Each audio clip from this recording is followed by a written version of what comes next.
Hello అండి, నమస్తే. Welcome back to our channel Samitha blogs. అందరు ఎలా ఉన్నారండి? బాగున్నారా? నేనైతే బాగున్నానండి. మీరు కూడా చాలా చాలా బాగున్నారు అనేసి అనుకుంటున్నాను. ఇవేంటి అనేసి అనుకుంటున్నారా? మనకి రేట్ తక్కువగా ఉన్నది ఏంటిది అనేసి అంటే టమాటా కదండి. టమాటో వచ్చేసి 50కి 4 కేజీస్ అయితే ఇస్తున్నారు హైదరాబాద్లో.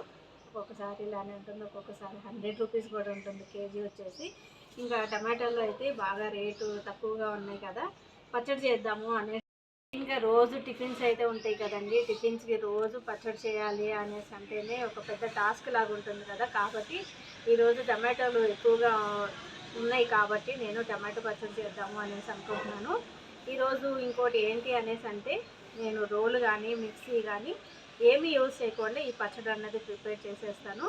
కేవలం టమాటాలు, అలానే మనం ఇంట్లో కర్రీలోకి వాడదాం కదండి కారపొడి, దాంతో నేను ఈ రెండింటి వేసి నేను ఈరోజు పచ్చడి అన్నది చేస్తాను. ఇది ఎంత టేస్టీగా ఉంటుందోనండి. ఒకసారి చేసే విధానాన్ని అయితే మీకు అయితే చూపించేస్తాను. ఒకసారి చూసేసేయండి. మరి టమాటోలు అయితే ఇంత ఎర్రగా ఉన్నాయి, చాలా కలర్ఫుల్గా ఉన్నాయి కదండి. అలానే చాలా జ్యూసీగా కూడా ఉన్నాయి అన్నమాట. మనకి ఒక 5 మినిట్స్లోనే కుక్ అయిపోతుంది టమాటో అన్నది. టమాటోలను అయితే ముందుగా వాష్ చేసేసుకొని చిన్న చిన్న ముక్కలుగా అయితే కట్ చేసేసుకున్నానండి. కట్ చేసుకునేటప్పుడు జాగ్రత్తగా ఒకసారి అయితే గమనించుకోండి. ఎందుకు అనేసి అంటే దీంట్లో తెల్ల తెల్ల పురుగులు అయితే ఉంటున్నాయి, చూడటానికి చాలా చిన్నగా ఉన్నాయి కాబట్టి జాగ్రత్తగా చూసి కట్ చేసేసుకోండి. చాలా చిన్న చిన్న ముక్కలుగా అయితే కట్ చేసుకున్నాను. టమాటోలో జ్యూస్ అయితే చూడండి ఎంత ఎక్కువగా ఉందో. ఇప్పుడు నేను టమాటో పచ్చడి ఎలా చేస్తాను అన్నది ఒకసారి మీరు అయితే చూసేసేయండి. ముందుగా స్టవ్ అయితే ఆన్ చేసుకున్నానండి. ఆన్ చేసేసుకొని ఇక్కడ నేను ఒక కడాయి అయితే పెట్టేసుకున్నాను. కడాయి కొద్దిగా హీట్ అయిపోయిన తర్వాత ఆయిల్ అయితే వేస్తున్నానండి. కొద్దిగా ఆయిల్ అయితే వేస్తున్నాను.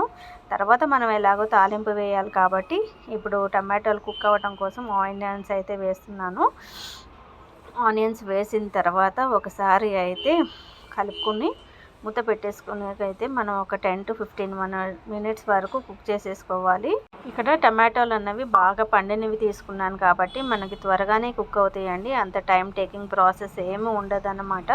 జ్యూస్ కూడా చాలా మంచిగా వచ్చేస్తుంది. చూసారా, ఒక 5 మినిట్స్కి ఇలా అయితే కుక్ అయిపోయింది. ఇప్పుడు మనం స్టవ్ అన్నది సిమ్లో పెట్టేసుకొని కుక్ చేసేసుకోవాలి. మనం ఇలా గంటతో కదుపుతూ ఉన్నాము అనేసి అంటేనే మనకి టమాటో అన్నది బాగా సాఫ్ట్గా అయిపోతుంది అనమాట. మనం రోట్లో కనుక పచ్చడి నూరాము అనేసి అంటే ఎలా వస్తుందో అలా అయ్యేంత వరకు మనం గంటతో తిప్పుకుంటూ ఉంటే సరిపోతుంది ఇక్కడ. కాబట్టి ఈ విధంగా ఇది వచ్చేసి పర్ఫెక్ట్గా మనం రోల్లో అయితే ఎలా వేస్తే పచ్చడి వస్తుందో ఆ విధంగా వచ్చేసింది. దాంట్లోకి ఇక్కడ 5-6 వెల్లుల్లి దంచి అయితే వేసేసుకుంటున్నాను. అంటే ఒక ఫుల్ టేబుల్ స్పూన్ అయితే వేసేసుకుంటున్నాను. వెల్లుల్లి అన్నది ఇంతే వేసుకోవాలనేసి మెజర్మెంట్ ఏం లేదండి. మనం ఎంత కావాలి అనేసి అనుకుంటే మనం తినేదాన్ని బట్టి వెల్లుల్లి అన్నది యాడ్ చేసేసుకుంటే సరిపోతుందన్నమాట. లేదు మాకు ఇష్టం లేదు అనుకున్న వాళ్ళు అవాయిడ్ చేసేసినా కానీ పర్లేదు.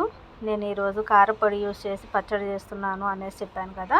ఇంకా మనకి టమాటో అంటే పుల్లగానే ఉంటుంది కాబట్టి ఇక్కడ 4-5 టేబుల్ స్పూన్లు వచ్చేసి నేను కారం అన్నది వేసేసుకున్నానండి.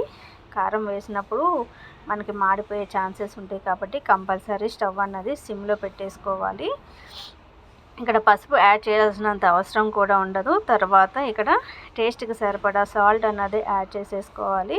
నేను ఇక్కడ 1/2 కేజీ పైనే టమాటాలు తీసుకున్నాను. దాంట్లో 5-6 టేబుల్ స్పూన్లు వచ్చేసి కారం వేసుకున్నాను. అలానే 1.5 టేబుల్ స్పూన్ వచ్చేసి సాల్ట్ అన్నది వేసేసుకున్నాను. వీటన్ని వేసుకున్న తర్వాత ఒకసారి మిక్స్ చేసేసుకొని ఒక 2 to 3 మినిట్స్ వరకు మనం స్టవ్ సిమ్లో పెట్టేసుకొని వీటిని అయితే కుక్ చేసేసుకోవాలి. చూసారా ఎంత సింపుల్గా అయిపోయిందో. జస్ట్ ఒక 5 to 10 మినిట్స్లోనే ఈ పచ్చడి అన్నది రెడీ అయిపోతుంది అనమాట.